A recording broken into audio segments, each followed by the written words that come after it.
Hey everyone, we're out here in Cumberland, Rhode Island. Dan Torres, the Regional Product Director for the Arison Group. Today we're talking with Dave Marcotte at his home about our NTI Verta air-to-water heat pump. Dave was one of our first field trials that we had. We launched the product back in November, and Dave was gracious enough to accept the field trial at his own home here. So today we want to talk to Dave a little bit about how the install went, how the product's been going for him. It's been through a full year now, winter heating and cooling. And we just want to see what Dave has some feedback for. So Dave, welcome. Hey. Thanks for having us over. Thanks, Dan. Appreciate it.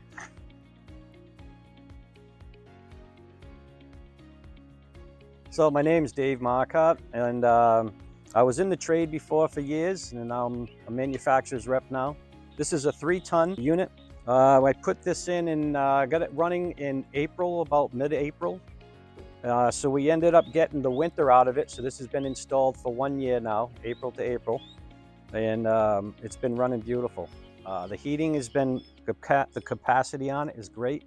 The format of this house, and the reason that they set me up with this is that it's radiant floor heat in the whole home. And it's been working beautiful. Very quiet DB with the fan motor. It's been a great product so far.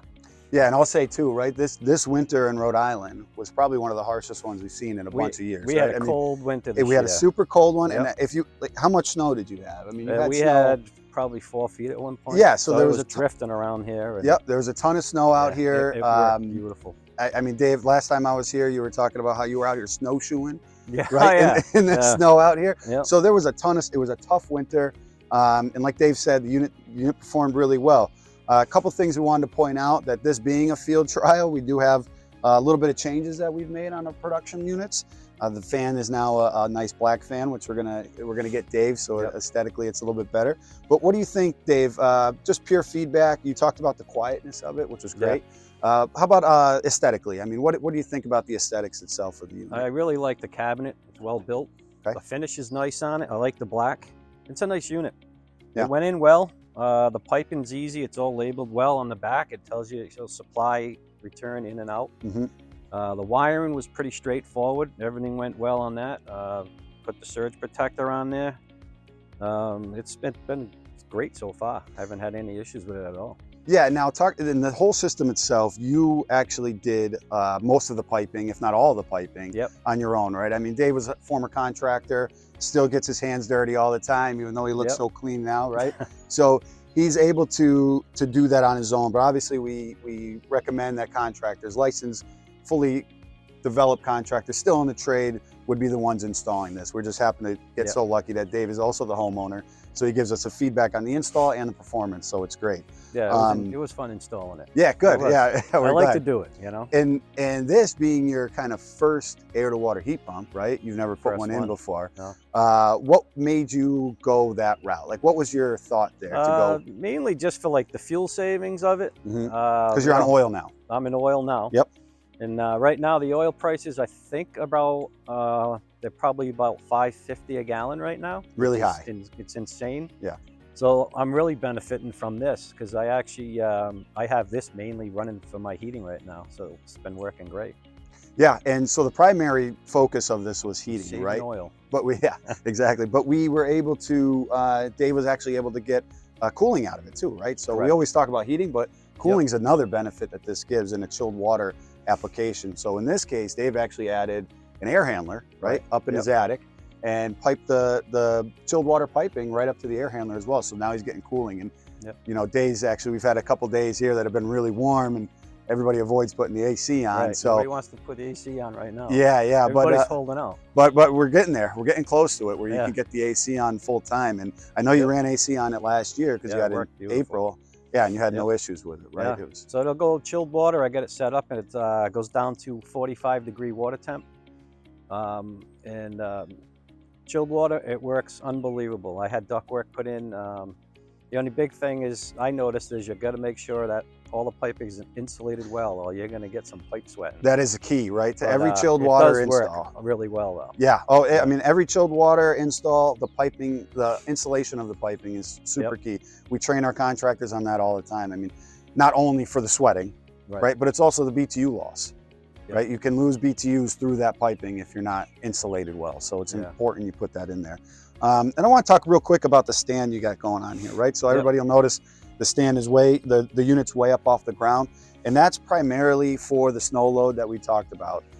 You don't want the snow to run up against the fan here because it'll cause some performance derate on there. And then also, when ice builds up on a defrost cycle, right, that thing, it gives it a chance to drain. So we really recommend every install, and in fact we almost require every install to be up off the ground. So Dave's done a really good job here. He poured a nice pad here, which is Oh, that was real fun. I had to pour that in December, I think. Yeah.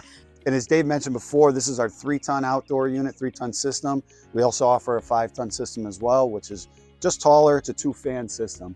And the last thing I want to point out on the outdoor unit is that this product, air water heat pump, is a monoblock heat pump, right? And what does that mean? That means all the refrigerant is contained in the outdoor unit. So all we're moving back and forth is water, or in this case, glycol, which we'll talk about a little bit, back and forth to the system. So all the refrigeration, everything you need to do refrigerant-wise is still contained in this outdoor unit. And actually, since we talk about the glycol quick, you are running glycol in this, Yeah, right? I do have 30% glycol in the system right now. Okay, right. And in this case, this is an R32 refrigerant. So it's an A2L style refrigerant, which is mildly flammable. So to your point, that's exactly right. So there's a lot of local codes out there now that they're preventing a lot of refrigerant, big volume of refrigerant going in and out of the homes. You need a lot of protection. This eliminates that risk. Everything is still contained outside. So you kind of get a benefit from that as well, which is really nice. All right, so now we're downstairs. Now we're in your basement. This is where all the magic happens, right? This is where we take everything from the outside that we just talked about and bring it into the actual space, right? So what we're looking at now on the wall is one of our indoor unit options. This one is our hydro box. We have a hydro box and we have a control box. The main difference between the two is the hydro box has got a built-in pump, it's got a 3-way valve, and it's got a 3 kW heater. That's what Dave's got today. The control box has got everything the hydro box does except the pump, the 3 kW, and the electric heater. So it's got the control, the main PCB, and of course the touchscreen HMI, which we're going to get into in a second. But the reason why we chose the hydro box for Dave's application is because for domestic hot water application like Dave plans to do in the future, it's a perfect one because with the 3-way valve built in, right? But today we're only doing heating and cooling. Domestic hot water is something that you're planning on down the road, so that's why you only see the 2 pipes coming in. But why don't you talk a little bit, Dave, about kind of how this install went? We see the buffer tank here, which we love. We love to see buffer tanks coming in and out. Great match. Yeah, it gives you a good mass of water, gives you that thermal storage, gives you that thermal protection as well. So correct. Talk a little bit about what you did here. All right, so basically we have our supply return water pipes coming out from the outdoor unit right down through here. So this pipe right here would be my supply, goes in, comes out of the hydro box, goes into the buffer tank. And the way I set it up was I wanted to catch the hottest or the coldest water off the top. So I grabbed it off of here, and this goes out as a supply out to my system right through here. Then it returns back down there, and if you look on this side, I should have finished this way, but supply in, so this is my supply into the tank. Here's my return back to the buffer tank. Yeah, and notice he's got an automatic glycol feeder as well. So we talked about the glycol outside a little bit, but this is a great thing to have, and it's a great amenity. Obviously not a necessity to have a glycol feeder. It's nice if you had some low water pressure, or I get a mag filter on my boiler, so I'll boil that down once in a while. And that helps self-feed my mixed antifreeze back into the system, so it maintains my correct pressure on the system. Yeah, I get, which is crucial. So that's a nice necessity to have, though. Right, and you'll notice, as we mentioned outside, everything's insulated, right? So important to have your pipes insulated for heating or cooling. The BTU loss on uninsulated pipe, everybody knows it's pretty big. So we want to make sure that pipes are insulated well. If you didn't have these insulated when there's on cooling, it'd be a waterfall in here. That's right. Yeah, it would be sweating. So you'd have to have them. 4 days basement would be a pool down here. All right. So we talked about the hydro box, and again, the main brains behind this is inside the hydro box and the PCB that's in there. But really, this HMI, this touchscreen user interface, is really a big highlight of our product. It's something that I think really Yeah, separates us. that control is easy to set up. Mhm. It's nice color display, gives you everything on there. It's not hard at all to set up in there. I have it basically set up as a maintaining temperature in the buffer tank for the winter time at 125 degrees. Yep.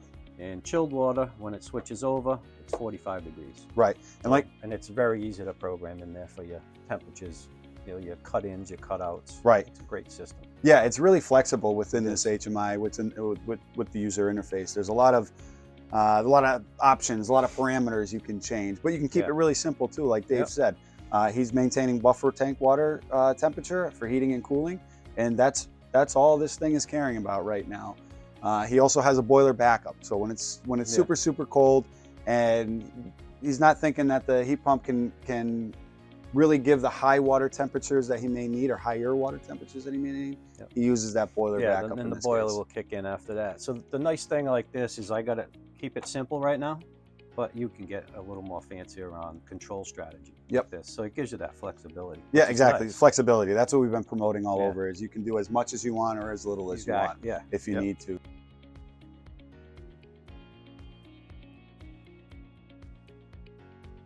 I wanted to thank you, Dave, for letting us Yeah. come in your house, No take a look problem. at the product, Anytime. and again, anything ever comes up, we want to talk to you a little bit more. Yeah. Glad I you're love the open to system. it. Yeah, it worked out great so far. Appreciate it, Yeah, Dave. thank you.